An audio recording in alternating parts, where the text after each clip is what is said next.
Samsung তাদের A30s স্মার্টফোনটিকে officially launch করে দিয়েছে এবং এই স্মার্টফোনটি তার প্রিভিয়াস জেনারেশন A30 থেকে বেশ কিছু আপগ্রেড নিয়ে চলে এসেছে বাজারে। তবে এখানে কিছু ডাউনগ্রেডও রয়েছে। তাছাড়া স্যামসাং এখনও A30s এর প্রাইস সম্পর্কে আমাদেরকে কিছু জানায়নি, কিন্তু আশা করা যাচ্ছে আগামী সেপ্টেম্বর মাসের শেষ দিকে এই ফোনটি বাংলাদেশের বাজারে অফিসিয়ালি লঞ্চ করতে পারে স্যামসাং। তো এই ফোনটি অফিসিয়ালি লঞ্চ হলে এর এক্সপেক্টেড প্রাইস কত হতে পারে, তাছাড়া এই ফোনের ফুলি ডিটেলস সম্পর্কে জানাবো এই ভিডিওতে। So hey guys, Shanto here. Video ভালো লাগলে অবশ্যই লাইক করবেন। তো চলুন A30s সম্পর্কে সম্পূর্ণ ডিটেলসে জানা যাক। ডিজাইনের দিক দিয়ে বেশ কিছু চেঞ্জ করেছে স্যামসাং। এখানে ব্যাক সাইডে আমরা 4টি কালারে দেখতে পাবো এই ফোনটিকে। তবে পিছনের দিকে কস্ট কাটিং করার জন্য স্যামসাং প্লাস্টিকের ব্যাক সাইডেই ব্যবহার করেছে।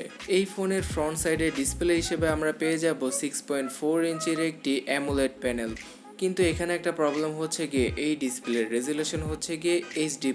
কিন্তু এর আগে স্যামসাং তাদের A30 স্মার্টফোনের ভিতরে ফুল HD+ রেজুলেশনের ডিসপ্লে দিয়েছিল। তো এখানে তারা ডাউনগ্রেড কেনই বা করলো? এর একটাই কারণ হতে পারে আন্ডার ডিসপ্লে ফিঙ্গারপ্রিন্ট স্ক্যানারটির জন্য। হ্যাঁ, A30s স্মার্টফোনের ভিতরে রয়েছে আন্ডার ডিসপ্লে ফিঙ্গারপ্রিন্ট স্ক্যানার, যেটা কিনা A30 স্মার্টফোনে ছিল না। তো সিম্পলি কস্ট কাটিং করার জন্যই তারা এই কাজটি করেছে। Out of the box Android 9 পাই এবং 1UI এর সাথে দেখা মিলবে এই ফোন।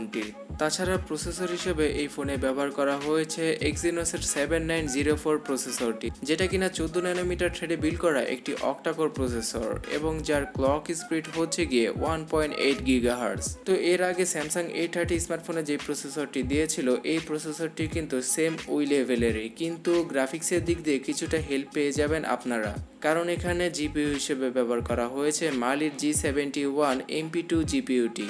3GB, 4GB এবং 6GB এই তিনটি স্টোরেজ ভেরিয়েন্টের সাথে লঞ্চ করা হয়েছে এই ফোনটিকে।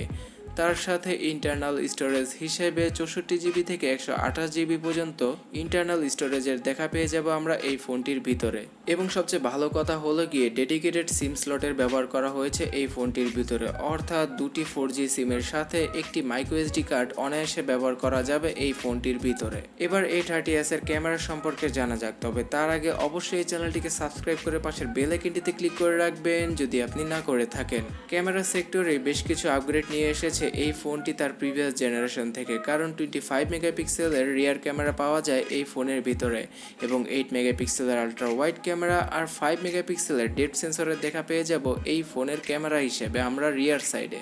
তো ট্রিপল ক্যামেরার সাথেই আসে এই ফোনটি এবং প্রাইমারি ক্যামেরার অ্যাপারচার হলো গিয়ে f1.7।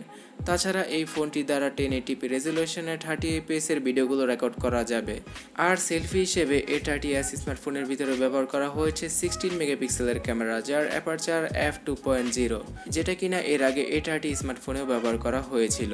তবে সেন্সরের দিক দিয়ে বেশ কিছু সেন্সর মিসিং থাকবে এই ফোনটিতে। তাছাড়া পাওয়ার ব্যাকআপ দেওয়ার জন্য 4000 mAh এর ব্যাটারি ব্যবহার করা হয়েছে, যেটা কিনা 15 ওয়াটের ফাস্ট চার্জিং সাপোর্ট করে। তো এই তো ছিল স্যামসাং গ্যালাক্সি A30s এর ফুললি ডিটেলস। এই ফোনটি আগামী সেপ্টেম্বর মাসের শেষের দিকে অথবা অক্টোবর মাসে বাংলাদেশে অফিসিয়ালি লঞ্চ হয়ে যেতে পারে। আর এই ফোনটির প্রাইস অফিসিয়ালি হতে পারে 20 থেকে 21,000 টাকার ভিতরে, যেটা কিনা এর আগেই আমি বললাম। সো অনেস্টলি বলতে গেলে ক্যামেরা ডিপার্টমেন্ট, ডিজাইন এবং আন্ডার ডিসপ্লে ফিঙ্গারপ্রিন্ট ছাড়া আর কোনো আপগ্রেড আসেনি এই ফোনটির ভিতরে, বরঞ্চ ডিসপ্লের রেজুলেশন কমে গিয়েছে। আর 21,000 টাকা বাজেটের ভিতরে যদি এই ফোনটিকে বাংলাদেশের বাজারে লঞ্চ করা হয় তাহলে এই ফোনটিকে পারচেস করাটা আমি ঠিক বলে মনে করছি না। তো এই সম্পর্কে আপনার মতামতকে অবশ্যই নিচে কমেন্ট সেকশনে জানাতে ভুলবেন না। আর যারা স্যামসাং লাভার রয়েছেন তারা তো অবশ্যই এই ফোনটিকে পারচেস করবেন যদি আমি নাও বলে থাকি। এবং যাওয়ার আগে নিচে সাবস্ক্রাইব বাটনে ক্লিক করার পরে পাশের বেল আইকনটিতে ক্লিক করে দিবেন যদি আপনি না করে থাকেন। এ পর্যন্ত দেখার জন্য আপনাদের অনেক অনেক ধন্যবাদ।